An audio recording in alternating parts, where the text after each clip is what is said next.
So today we are going to be in Acts chapter 19. We're moving along in our Acts series. And this series is all about the beginnings of the Christian faith. It's the beginnings of this Jesus movement.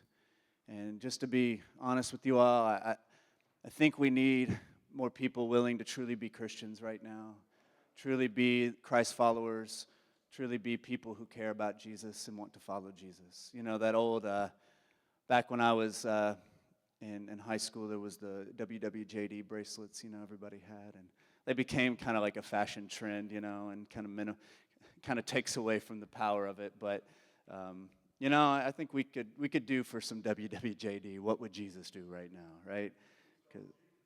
Yeah, Jesus freaks. Yeah, we need more Jesus freaks in our world, don't we? Because Jesus is what we are here for, and Jesus. I believe Jesus' way is the way. It's the way to the future. It's the way to more love and more grace. It's the way to all the things we want in this world, And we often seem to think that some kind of, something the world's going to offer is going to get us there, And I think Jesus is really, truly the answer. So today we're going to get into some stuff. This might be a bit of a challenging message to some of you all, maybe not. I don't know. We'll see. But I encourage y'all to lean in. If you experience some discomfort, then that's probably good because, we need to be uncomfortable at times because I think that's how we grow and that's how we change. And so my hope with preaching is that these texts, these stories from Scripture come alive for us today, and we can see how similar dynamics are playing out right now in our own world right now and ask the question how we follow Jesus in the midst of it. Not how we get behind some political ideology or something like that. No, how do we follow Jesus in the midst of this? So today we're in Acts chapter 19. I'll tell you, it's a wild chapter.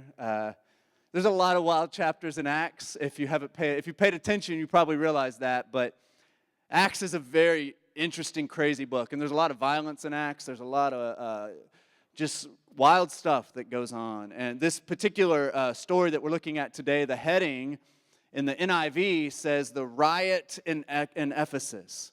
So we're talking about a riot, all right? Riots are very wild and very scary. Interestingly enough, riots and mob violence are frequent occurrences in the book of Acts. Many times throughout Acts, we see, and even in just this middle section of Acts, just these last few chapters we've been in, there are about 5 instances of mob violence, 5 volatile and violent events involving large, angry, emotional crowds of people. I don't know if y'all have ever witnessed a riot or a mob, but I imagine they're very, very scary events. As we've discussed previously, there was something about the early Christians and the way that they lived, the way they shared and lived out the gospel that often upset and infuriated people. It just made them so angry and really upset folks. Now, I think this was true then, and I think it's true today. I think oftentimes the anger and violence is really a mask that is masking a lot of fear and vulnerability and a lot of unwellness inside. Often when we lash out, I think of my own life, in my family, my relationships, the times when I lash out in anger, which I do sometimes, I think we all do, right? The times I lash out in anger, it's usually because I don't feel right inside. It's because I feel afraid. I feel vulnerable. I feel unloved. And we find a very similar dynamic in Acts. The anger and violence, I believe, is really often about fear. It's about feelings of vulnerability. The way of Jesus was very different in the ancient world. The early Christians were doing something that was quite radical and very new and very different, and they weren't shy about it. They weren't shy about sharing it with the other people. They boldly proclaimed and lived a different way of being human, a different way of relating to God, a different way of being a neighbor, a different way of thinking about honor and shame, which was so steeped in their culture. And I wonder if the newness of Jesus was just too hard for some people to accept. Often humanity, us humans, we resist things that are new, right? We don't like new. We don't like change often. We certainly don't like things that seem kind of out there. Positive change is always hard because change is hard, right? It's easier just to stay set in our ways. We resist change. And the Jesus movement was different. It was strange. It was new. And in response, I think it triggered a lot of feelings of vulnerability, fear. People felt threatened, felt uncomfortable. And so oftentimes they lashed out and even tried to eliminate the people they perceived as threats. And we saw that in the story of Stephen. I mean, they literally killed him because they were so threatened and felt so vulnerable by what he was representing and the way he preached and lived. You know, in America, we have this like extreme kind of conservative movement that has really taken ground in this nation, and it's very scary to me. America, you know, is continuing to evolve and change, and I see a similar dynamic happening here. America is becoming more diverse. People who were once had seats at the table or were denied seats at the table now have seats at the table. They're there. People are working hard to try to bring more equity and justice in our society.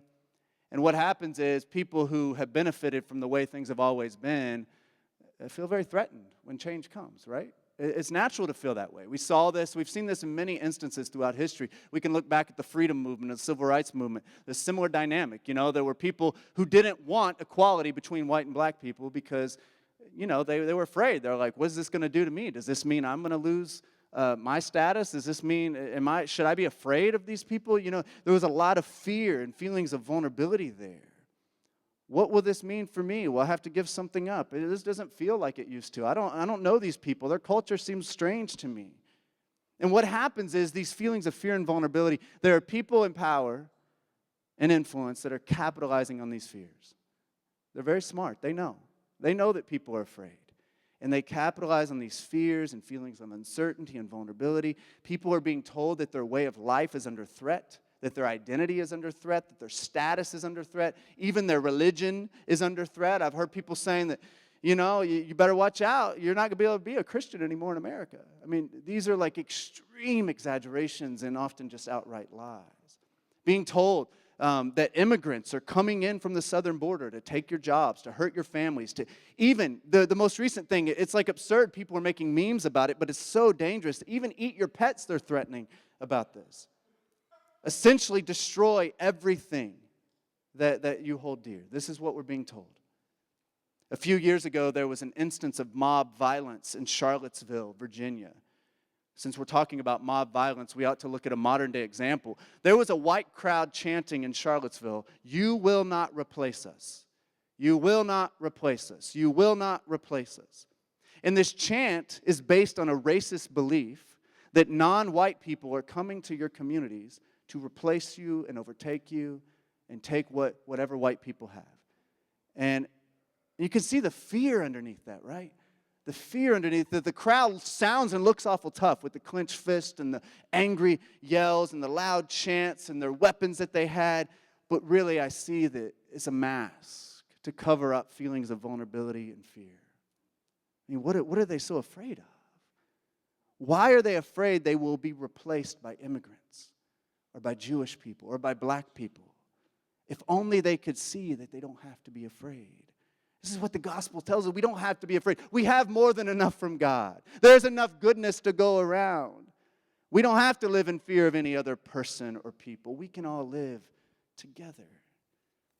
Our story for today is from Acts chapter 19, and honestly could have happened today. I'm going to read it for you, and then we're going to get into the text.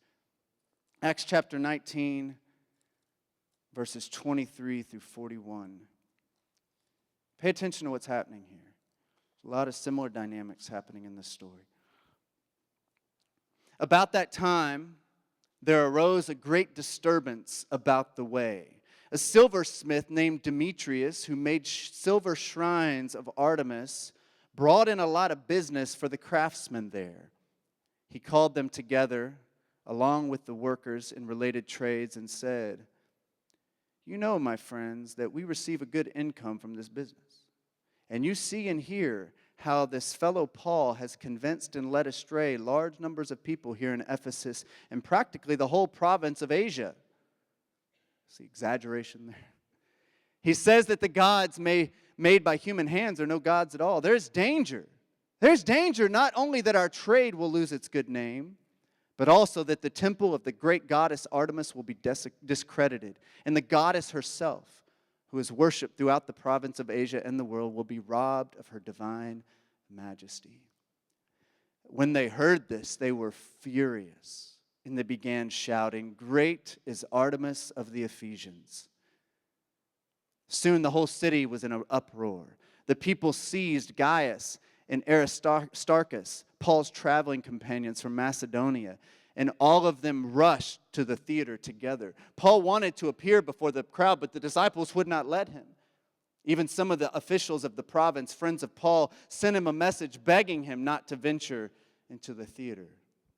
The assembly was in confusion. Some were shouting one thing, some another. Get this, most of the people didn't even know why they were there. The Jews in the crowd pushed Alexander to the front, and they shouted instructions to him. He motioned for silence in order to make a defense for the people. When they realized he was a Jew, they all shouted in unison for about 2 hours, "Great is Artemis of the Ephesians." The city clerk quieted the crowd and said, "Fellow Ephesians, doesn't all the world know that the city of Ephesus is the guardian of the temple and the great Artemis and her image which fell from heaven? Therefore, since these facts are undeniable, you ought to calm down and not do anything rash. You have brought these men here, though they have neither robbed temples nor blasphemed our goddess. If then Demetrius and his fellow craftsmen have a grievance against anybody, the courts are open and there are proconsuls. They can press charges. If there is anything further you want to bring up, it must be settled in a legal assembly. As it is, we are in danger of being charged with rioting because of what happened today. In that case, we would not be able to account for this commotion, since there is no reason for it." After he said this, he dismissed the assembly. I don't know if y'all have heard this story before, but it's a fascinating story. This story takes place in Ephesus, which is a large city in the Roman Empire. In Ephesus, there was an impressive temple that was built for the goddess of Artemis. So here's a drawing of what it might have looked like. It was a grand, massive temple. It was considered one of the 7 wonders of the ancient world. So this was a very just magnificent, huge. It was also served as the bank for that particular city. Ephesus and Artemis worship go hand in hand. Artemis worship was central to the civic life, the religious life, the social life, all of it, for many centuries leading up to the birth of Christianity. We're talking hundreds of years leading up to Christianity. Artemis worship and Ephesus went hand in hand. There was a man named Demetrius who lived in Ephesus. He was a silversmith. He worked with silver, and he made these shrines for the goddess Artemis. The archaeological evidence has found little miniature shrines of this temple in particular. And so people believe that this is what he was likely making, and there was a whole crew of them that were making these replicas of the temple to sell to visitors who would visit Ephesus to worship the goddess. Now, I doubt that Demetrius liked Paul very much, honestly. Demetrius was in charge of selling these shrines, and Paul was out here preaching a gospel that says we don't do things like this. We don't worship other gods. He was calling them to worship the one true God Paul claimed was there, and even would claim that Artemis was no god at all. He was encouraging Ephesian people to turn away from Artemis and turn their lives to Jesus. The new Christians refused to worship Artemis, and of course would not have gone and purchased these little shrines from Demetrius and those folks. You know, and you also think about in an honor-shame culture, we've talked about this in the past, it would have potentially be very shaming for Paul to do this to someone like Demetrius. This is his occupation, you know, and Paul's out here talking about how, no, this is not okay, this is not what God desires. I will say that given the size of Christianity at the time, I highly doubt that Demetrius' business was affected all that much by these new Christians. You know, and he says that even this whole province has basically become Christians. Like, that's an extreme exaggeration, I'm sure. The Christianity was very small at the beginning. It was a very small kind of fringe movement among Judaism and started to slowly get out into the Greek culture. But that doesn't stop Demetrius for going in hard on this issue and really stirring up fear among his fellow business associates. He warns his people that Paul and these new Christians are a threat. He says they are a threat to their business, to their wealth, and even to their religion. If Paul keeps winning converts, the argument basically is that, you know, there's not going to be anybody left to buy their idols, and so their business is going to go under. And then he argues that their beloved temple and the goddess herself will be diminished and robbed of their glory and majesty. These new Christians are coming to your community. They're going to take your money, they're going to destroy your way of life, and they're even going to destroy your religion. Demetrius and his colleagues do not like the sound of that. No, they won't. They won't come here and mess up our business and destroy our way of life and our religion. When they heard this, they were furious and began shouting, "Great is Artemis of the Ephesians." And soon the whole city was in uproar. It says the people seized Gaius and Aristarchus and Paul's traveling companions, and they all rushed to the theater together. Paul wanted to appear before the crowd, but the disciples would not let him. Even some of the officials of the province, friends of Paul, sent a message begging him not to go to the theater. So Demetrius was very successful here in what he was trying to do. He stirred up anger among the people, and that anger quickly escalated to violence. They started chanting these nationalist chants, affirming their loyalty to the city and to the goddess Artemis. They even seized two of Paul's friends and began marching to the theater. This is scary stuff right here. This is very scary. Willie James Jennings, who I've quoted many times in this series, he of course describes what's happening so well, and I want to read it. He says, Demetrius has evoked a powerful mix and a winning strategy for fostering hatred and mindless violence.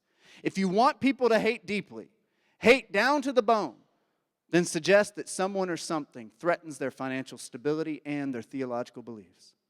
If you want people to be willing to kill without hesitation, suggest that these same enemies will weaken the social and political standing of a place and a people by their disrupting actions.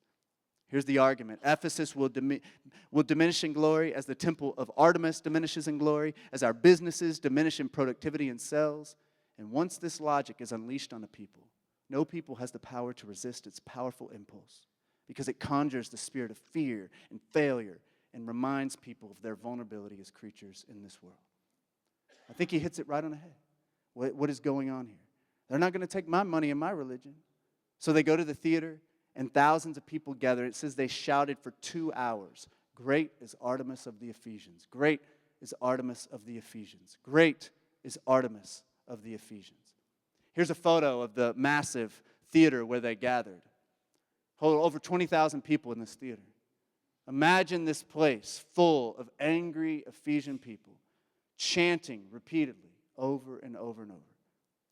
Luke tells us that most of the people there didn't even know why they were in the theater.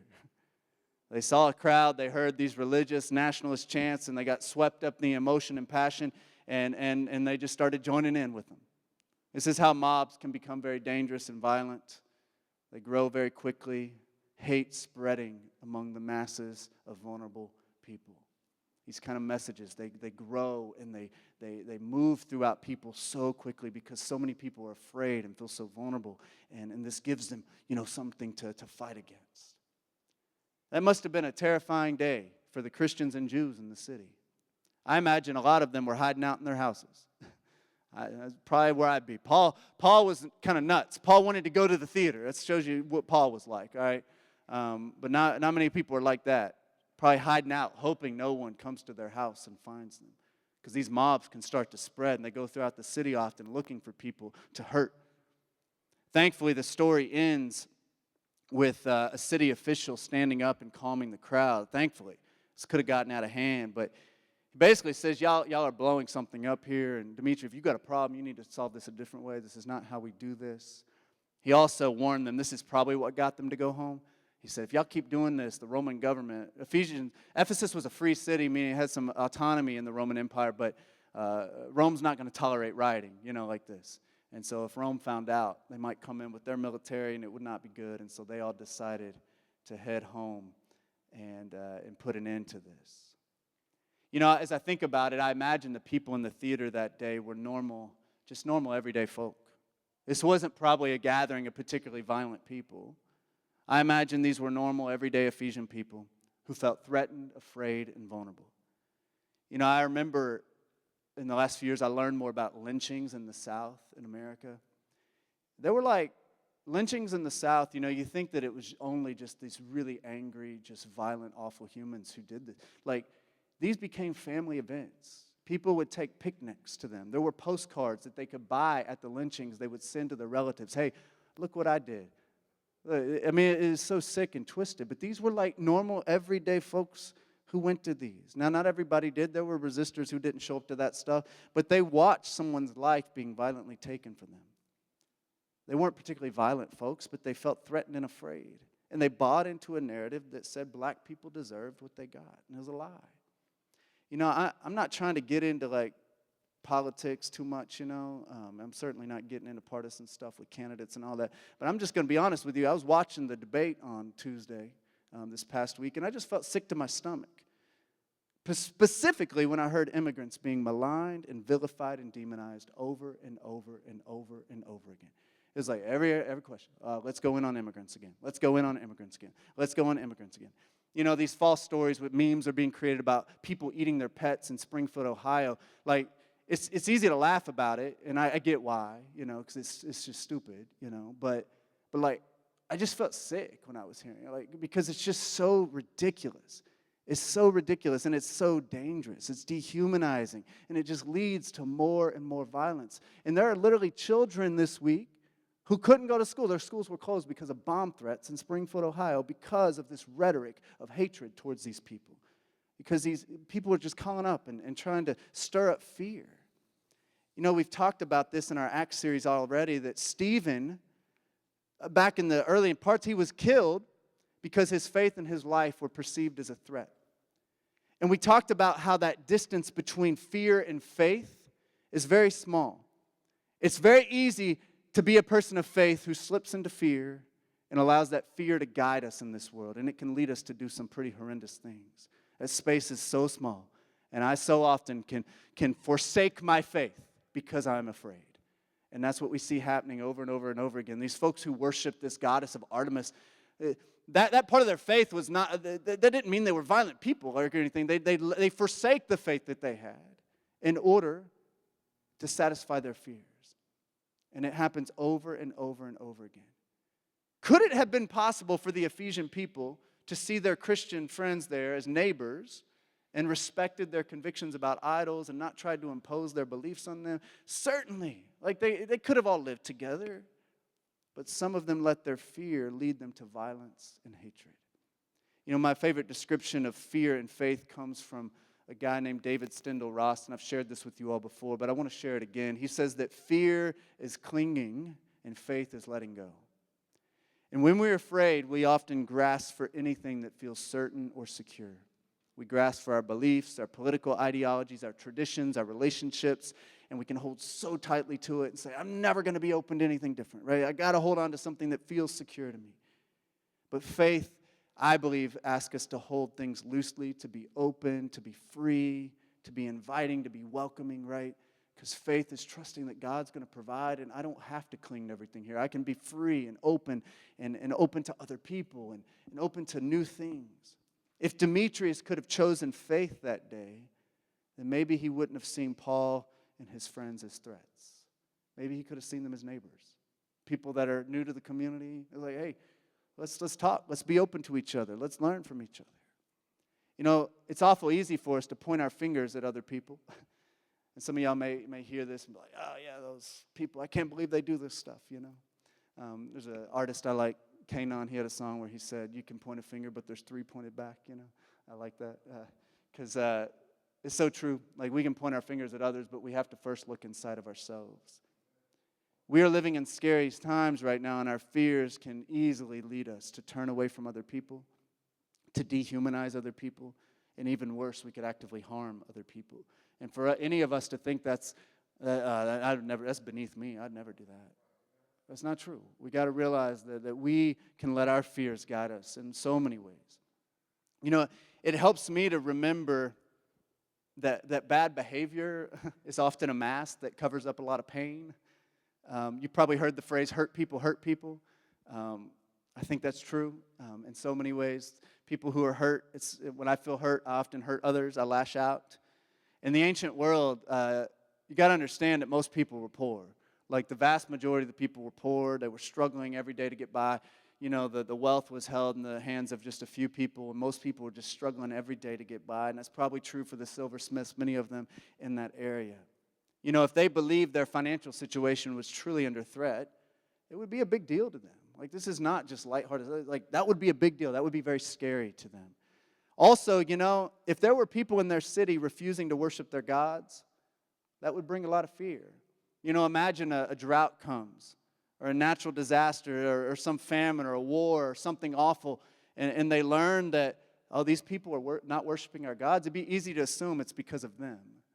Like, y'all weren't worshiping our gods, so this must have come because of you all. I remember back when Hurricane Katrina hit New Orleans, there were literally preachers who were blaming the people of New Orleans because of their lifestyles and all this stuff, and saying that's the reason, and it was so easy to dehumanize them and not give a crap about them when the floodwaters are coming in and all this stuff, because in their minds they blamed them for the disaster that was happening. And it would be very easy in the ancient culture, if a disaster happened, you're not worshiping our gods, it's your fault. Be it stir up hatred, all that stuff. These weren't necessarily bad people. They were just vulnerable people who let fears lead them down a very dangerous and hurtful path. And I think we have to be very careful not to dehumanize anyone. And for many of us in this room, even the people you find abhorrent and disgusting, that you don't want anything to do with, we got to be careful not to dehumanize those folks too. And that's a challenge for us, because they still bear God's image. And God still wants to do good things for them and in them. And God still has a plan for them, even if they don't know it, And we got to lean into that.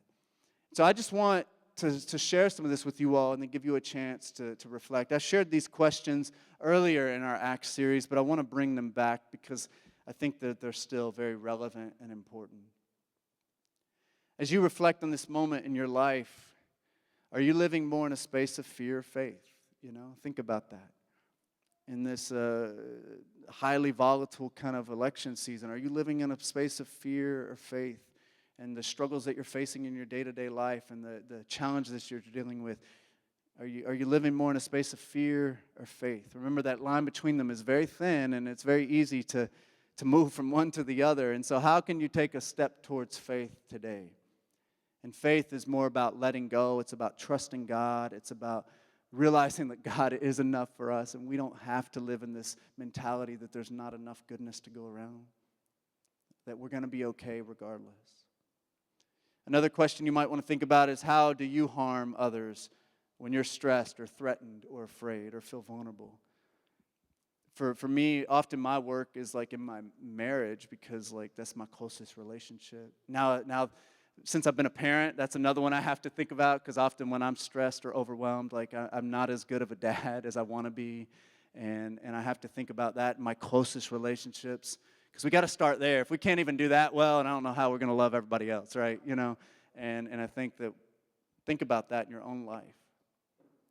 And then how can you move in a more healthy and loving direction? I think that's another question we always got to be asking every day. How can I move in a more healthy and loving direction?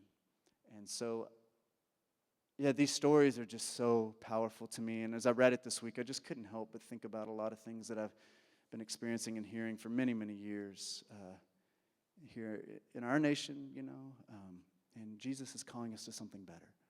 And Jesus is calling us to something way, way better than any political ideology is going to teach us. Jesus is calling us to follow his path. And the way of Jesus is beautiful, and it's good. And it looks nothing like much of what we're told is right and good in this world. And so I encourage you all to press into that as you go throughout your week, and maybe reflect on these questions more as you go throughout your week.